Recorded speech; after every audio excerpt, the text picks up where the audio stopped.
adik-adik, selamat hari Minggu, selamat sekolah minggu di rumah. Hari ini kita ditemani oleh Mas Dion, Mas Tegar, Mbak Belinda. Nah, jangan lupa disiapkan Alkitab kalian sekaligus uang persembahan dan selamat sekolah minggu semuanya. Selamat pagi adik-adik. Gimana kabarnya hari ini? Pasti luar biasa kan?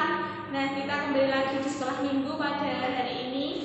Untuk memulai sekolah minggu, mari kita menyanyikan lagu Big or Small.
Sekolah minggu kita, mari kita satu dalam doa.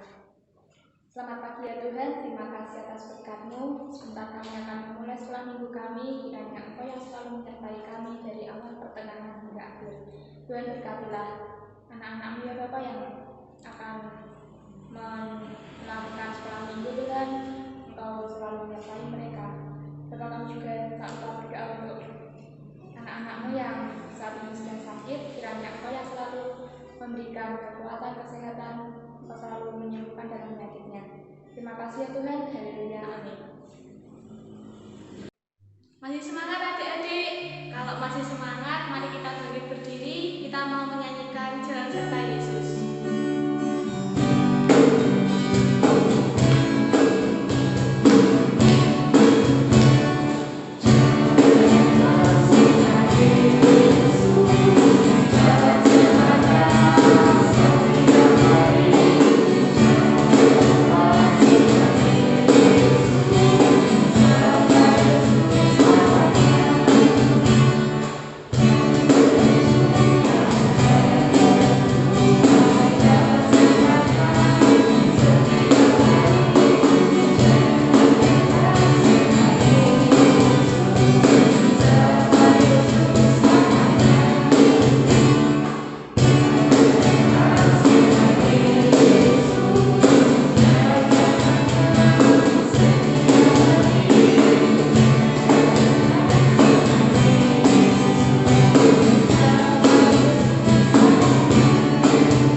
Yesus sayang semua.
Oke adik-adik, sekarang kita waktunya untuk mendengarkan firman. Sebelum mendengarkan firman, mari kita menyanyikan hari-hari gunakan aku. Sampai belajar ya.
Pagi ini pasti doakan kita selalu semua dalam lindungan Tuhan dan selalu sehat pastinya ya. Nah, sebelum kita mendengarkan firman Tuhan pada pagi hari ini, Mas mau ngajak kita sama berdoa dulu yuk sebelum mendengarkan firman Tuhan agar hati kita juga siap dan juga pikiran kita juga siap untuk mendengarkan renungan pada pagi hari ini. Mari kita semua saya undang diri dalam doa. Selamat pagi Tuhan Yesus, terima segala berkat yang Tuhan berikan buat kami semua, terutama anak-anak-Mu di GKJ Randoares Tuhan. Sampai saat ini pun kami masih dalam keadaan yang luar biasa dan tidak kurang satu apapun. Dan apabila pagi ini Tuhan, kami anak-anak-Mu ingin mendengarkan sedikit firman-Mu, berkati kami, pikiran kami, dan juga iman kami agar setiap apa yang boleh dikatakan Mas Yon dalam bagian firman boleh ada di hati kami dan boleh kami terapkan dalam kehidupan kami sehari-hari. Terima kasih untuk segala berkat yang Tuhan berikan buat kami semua. Terima kasih untuk orang tua kami. Terima kasih untuk kesehatan keluarga kami yang ada di rumah maupun yang saat ini sedang bekerja atau di luar sebagainya. Kami ucap syukur untuk semua itu Tuhan di dalam nama Tuhan Yesus. Haleluya. Amin. Nah, pertama-tama Mas Yon mau tanya nih.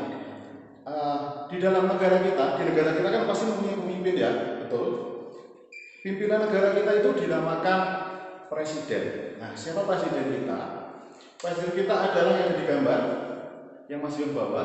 Presiden kita bernama siapa? Ayo, Pak Joko Widodo, betul.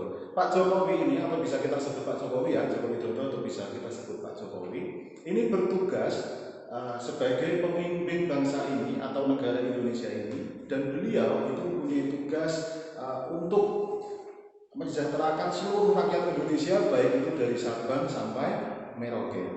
Selanjutnya nih, kalau di negara kita juga punya pemimpin, di wilayah Jawa Tengah itu juga punya pimpinan ya. Jadi setiap wilayah itu pasti juga punya pimpinan. di Jawa Tengah yang kita tinggali ini punya pimpinan, tapi namanya bukan presiden, tapi namanya adalah gubernur, yaitu siapa? Ada yang tahu nama Pak Gubernur kita? Yaitu Pak Ganjar, betul. Nah, Pak Ganjar ini tugasnya, kalau tadi Pak Jokowi itu menyejahterakan seluruh rakyat Indonesia, gitu ya. Kalau Pak Ganjar ini bertugas untuk menyejahterakan sekaligus menjadi pimpinan untuk rakyat Jawa Tengah, jadi Provinsi Jawa Tengah. Lanjut, kalau di kota ini yang selama ini kita tinggali sampai hari ini, di kota Salatiga ini juga punya pemimpin, tapi pemimpinnya namanya bukan Pak Gubernur, bukan Pak Presiden, tetapi namanya adalah Wali Kota. Siapa Pak Wali Kota kita Salatiga? Yaitu adalah Pak Yulianto, betul. Pak Yulianto ini bertugas untuk wilayah Salatiga saja. Jadi beliau pemimpin untuk rakyat Salatiga dan juga bertanggung jawab nih untuk kesejahteraan seluruh rakyat Salatiga, termasuk kita semua nih yang ada di sini. Nah, tadi kan kita udah belajar nih banyak pemimpin ya. Di sekeliling kita pun juga ada banyak pemimpin. Di wilayah Kitaran Duares ada Pak RT, ada Pak RW, terus nanti ada juga di atasnya ada Pak Lurah, Pak Camat dan seterusnya hingga sampai ke Presiden. Nah, tentunya semua orang itu membutuhkan satu orang pemimpin, membutuhkan seorang pemimpin. Nah, seorang pemimpin yang baik itu seperti apa? Ya, seorang pemimpin yang baik itu berarti seorang pemimpin yang bisa menyejahterakan dan sekaligus tanggung jawab nih untuk rakyat-rakyatnya. Kalau pimpinan RT ya berarti untuk mensejahterakan dan sekaligus pimpinan untuk satu wilayah RT. Kalau Pak RW satu wilayah RW. Kalau wali kota satu kota Salatiga ini. Kalau Pak Gubernur berarti satu wilayah Jawa Tengah. Kalau Pak Jokowi tadi Pak Presiden berarti untuk satu wilayah Indonesia. Nah, itulah tugas pemimpin dan pentingnya pemimpin untuk kita semua. Kalau kita saja membutuhkan pemimpin, nah pada saat itu bangsa Israel juga membutuhkan seorang pemimpin nih. Seorang pemimpin waktu itu bangsa Israel mempunyai pemimpin yang pertama yaitu Raja Saul. Nah, Raja Saul itu kalau kemarin kalian mendengarkan firman sekolah minggu yang sebelumnya, jadi minggu kemarin, Raja Saul ternyata tidak mendengarkan apa perintah Tuhan. Begitu ya. Jadi ini termasuk raja yang kurang mendengarkan firman Tuhan. Jadi apa yang Tuhan perintahkan, Raja Saul tidak mendengarkan. Gitu ya. Padahal seorang raja tadi intinya adalah mengayomi, memimpin sekaligus mensejahterakan rakyatnya. Tetapi Raja Saul diketahui apa kemarin firman kemarin sekolah minggu? Diketahui ternyata Raja Saul itu tidak takut akan Tuhan. Dia malah ingin menjadi Tuhan. Jadi dia ingin malah disembah seluruh rakyatnya. Padahal kan tidak boleh ya adik-adik. Yang disembah itu hanya Tuhan Allah saja. Tetapi Raja Saul itu ingin seperti Tuhan. Jadi dia itu ingin menjadi Tuhan, ingin disembah seluruh rakyatnya gitu ya. Bahkan dia memberikan korban bakaran itu juga bukan untuk Tuhan gitu ya, untuk kepentingannya sendiri. Padahal seorang raja, seorang pemimpin itu harusnya mengutamakan rakyatnya, bukan mengutamakan dirinya sendiri. Apalagi kok pengen disembah, pengen diutamakan, itu kan tidak boleh ya adik-adik. Nah ini, jadi ada gambar dari Raja Saul yang sedang berlagak sombongnya begitu ya. Dia ingin disembah oleh rakyat-rakyatnya, dia ingin disembah oleh seluruh prajuritnya. Nah, melihat akan hal itu, Tuhan Allah itu berencana untuk menggantikan raja untuk bangsa Israel, yang pastinya menggantikannya dengan raja yang lebih baik lagi. Maka Tuhan Allah meminta Samuel, kalian tahu Samuel ya? Nah, Tuhan Allah meminta Samuel untuk mencarikan kandidat atau raja baru atau raja yang kedua untuk bangsa Israel, yang pastinya itu menjadi nantinya akan menjadi raja untuk bangsa Israel yang bertanggung jawab tentunya ya, dan lebih baik dari Raja Saul yang mengutamakan dirinya sendiri. Apalagi Raja Saul tadi ini disembah, kan tidak boleh ya, masa raja kok disembah. Raja itu hanya untuk dihormati. Lanjut nih, setelah mendengarkan perintah Tuhan gitu ya, Samuel tadi kan dengan perintah Tuhan Allah nih, Samuel, kamu cari yuk kandidat baru lagi, raja kedua untuk bangsa Israel gitu ya. Kamu harus ke Bethlehem dan kamu harus menemukan Bapak Isai. Siapa itu Bapak Isai? Nah, Bapak Isai itu ternyata tinggal di sana dan mempunyai 8 orang anak laki-laki. Jadi kebetulan Bapak Isai ini punya anak 8, tapi semuanya laki-laki, gitu ya. Namanya ada Elad, ada Abinadab, ada Simea, Netanel, Radai, Uzen, Natan, dan juga Daud. Jadi ke-8 anaknya Bapak Isai tadi itu adalah laki-laki semua. Nah, terus Samuel tadi nih pergi ke Betlehem menemui Bapak Isai. Hei Bapak Isai, aku ingin menemui anak-anakmu. Aku diperintahkan oleh Tuhan Allah untuk mencarikan raja baru, raja yang kedua untuk bangsa Israel. Dan Tuhan Allah memerintahkan ke saya untuk menemui engkau dan salah satu anakmu itulah yang akan menjadi raja untuk bangsa Israel. Nih, lihat ya gambarnya. Ternyata Nabi Samuel itu melihat anak-anak Isai yang tinggi dan gagah. Tetapi Bapak Isai waktu itu hanya membawa 7 anaknya saja, karena satu anaknya itu tertinggal di padang belantara sedang untuk mengembalai dombanya. Jadi Daud itu tidak ikut karena sedang mengembalai dombanya di padang rumput ya. Jadi yang dibawa Bapak Isai itu hanya 7 anak laki-lakinya saja. Nah, waktu itu Nabi Samuel melihat nih 7 anak laki-lakinya Bapak Isai tadi. Terus Samuel berkata, anak-anakmu semuanya berotot ya, semuanya gagah, tinggi, ganteng-ganteng gitu. Tetapi Tuhan Allah berkata, bukan itu yang dimaksud gitu ya. Jadi ternyata ke-7 anak Bapak Isai tadi itu tidak dipilih oleh Tuhan Allah gitu ya. Tuhan Allah berkata kepada Samuel, bukan salah satu dari ke-7 anak Bapak Isai itu. Masih ada satu lagi yang belum dibawa, yang tidak ikut datang itu masih ada satu lagi. Karena mendengar perintah Tuhan itu, Samuel langsung bilang ke Bapak Isai, hei Bapak Isai, apakah kamu masih punya anak satu lagi? Terus Bapak Isai bilang, punya masih satu lagi, tetapi baru menggembalakan dombanya nih di padang rumput. Nah, mendengar itu Samuel langsung bilang, Bapak Isai, bolehkah engkau pertemukan aku dengan anakmu yang tidak ikut bertemu hari ini, gitu ya. Lantas setelah itu Bapak Isai memanggil Daud nih. Bapak Isai memanggil Daud. Ternyata Daud itu tidak segagah kakak-kakaknya, tidak segagah saudara-saudaranya, gitu ya.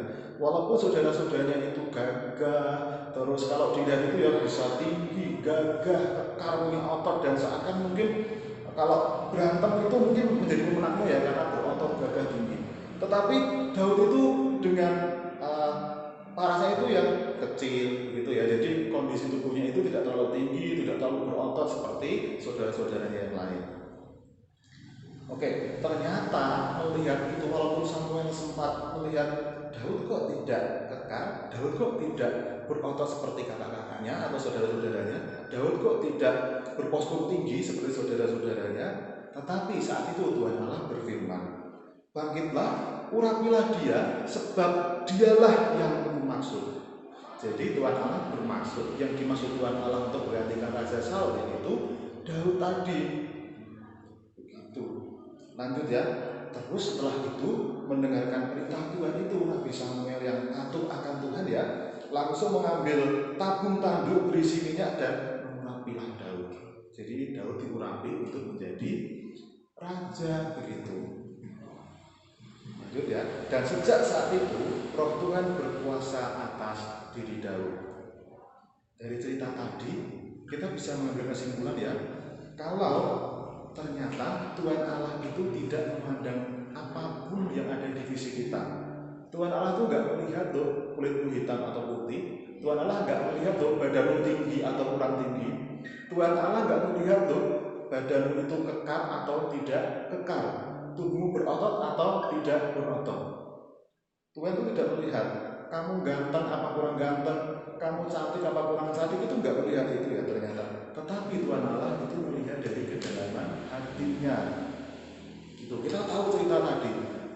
Nabi Samuel datang ke Betlehem menemui Bapak Isai tadi ya, membawa 7 anak, dan yang dikira salah satu dari 7 anak yang tinggi, gagah, kekar begitu ya, ternyata tidak semuanya, malahan ternyata hanya satu anak yang dianggap itu dianggap Daud itu tidak memiliki postur yang tinggi, tidak memiliki postur yang gagah, tidak memiliki postur yang kekar seperti saudara-saudaranya.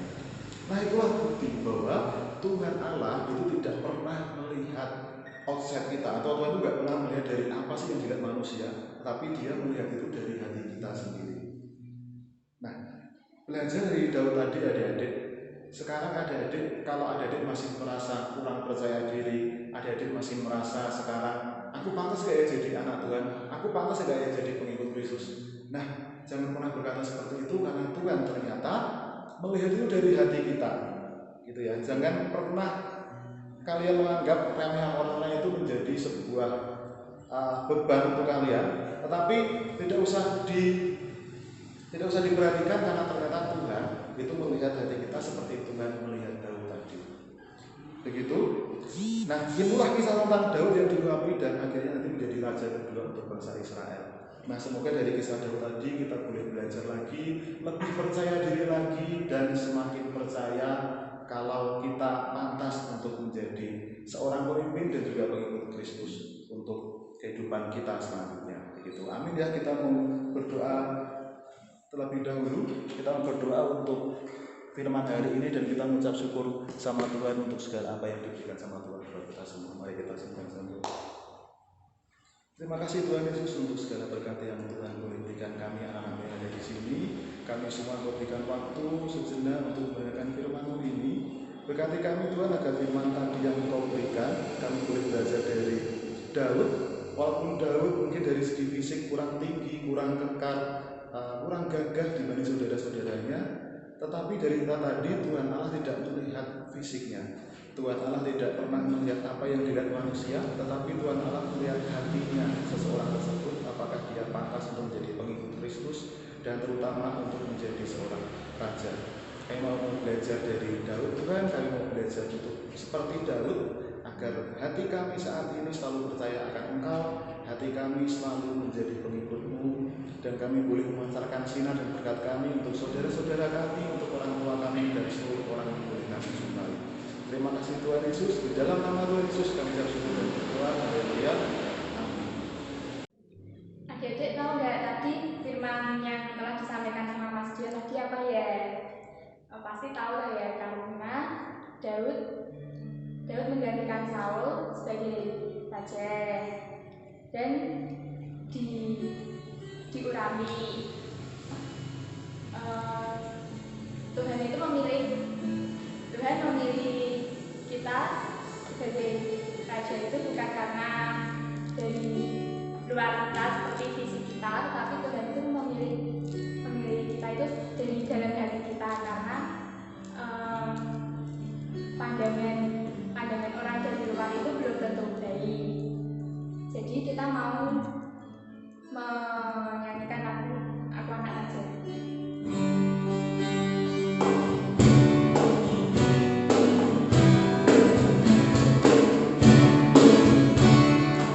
Aku anak raja,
sekolah minggu.